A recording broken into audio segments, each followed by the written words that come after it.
Sheri Nixon with Keller Williams is back with me, and it's always good to see you, Sheri. Thanks for being here. Great to have me here. Thank you. I appreciate it. Yeah.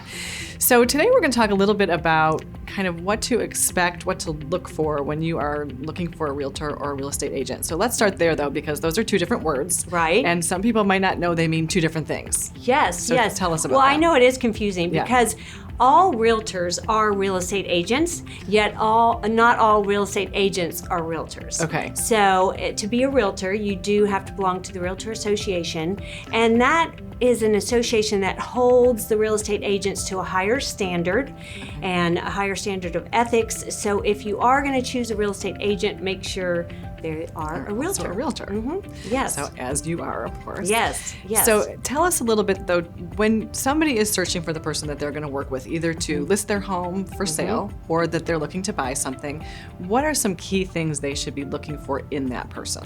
Well, right. There's a lot of them, and I know we'll run out of time. Yet I do want to say there are over 1,300 realtors just in our Hilton Head Bluffton Realtor Association. So that is a good question because there are so many of us. Right. And I do find that we're all good. I just do want to make sure that people know that they need someone that's knowledgeable, and knowledgeable about the market, knowledgeable about contracts.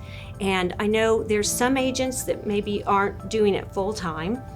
And I think if you use someone full time, they've done more contracts, they've had more experience. Sure. Absolutely. So you want to make sure someone is knowledgeable. And I do go to a lot of extra training. I do through Keller Williams and the Realtor Association.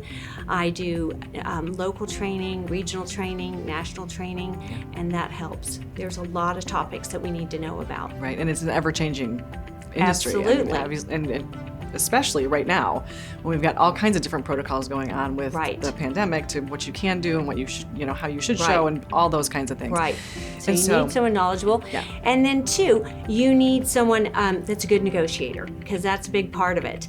And I actually have a geology degree, and I marketed seismic data. I brokered it in Denver. I brokered, if Exxon wanted Mobil's data, I did broker that deal. So I worked with big companies. You probably Right. didn't know that. I did not know that. No. So we learn something new every day. Exactly. So I sort of cut my teeth on negotiating, and it's important when you negotiate that you're not just a bull. You want to. It's like if you push, the other person pushes. So you need a little compromise. You need to be pull people towards you. Yes. So kind of a velvet hammer thing. You want to Yeah. be.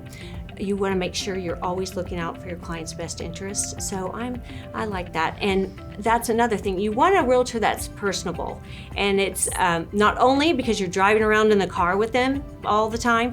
I have Shannon Sheehan who shows for me. She's so personable, and that's very helpful if you're doing that, because you want to see a lot of communities. You may want to look at a lot of different things, and you don't want someone rolling their eyes and so crazy that you're frustrated with asking you, or- questions. Exactly. So, and that personability comes into play too when you're negotiating, because we do negotiate against the same, top realtors all the time. Sure. So if you've been kind and nice, then it helps in the future. So that's important. Absolutely. And negotiating, as you said, is so important, but it is not a skill that everybody has. So it is a fine art. So when Right. you find somebody that has it, that's a great thing. Right. Yeah. So I like that. And then the other thing, going back to your knowledge that you were talking about, we have so many different communities here.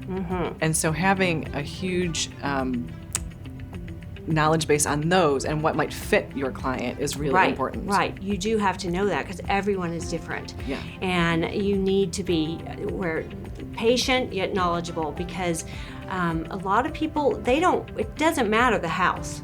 Sometimes it matters that community. Right. And you don't want someone that's just going to be focused on one community and they want that one and that's it, because there's people that do want to know all the communities. So there's a lot of that. Well, and they might not know that they think they want this one community, but this one might be a better fit, and you might be able to kind of steer them in the right and direction. they may not, may just not know about it. Right. So that's where you need that.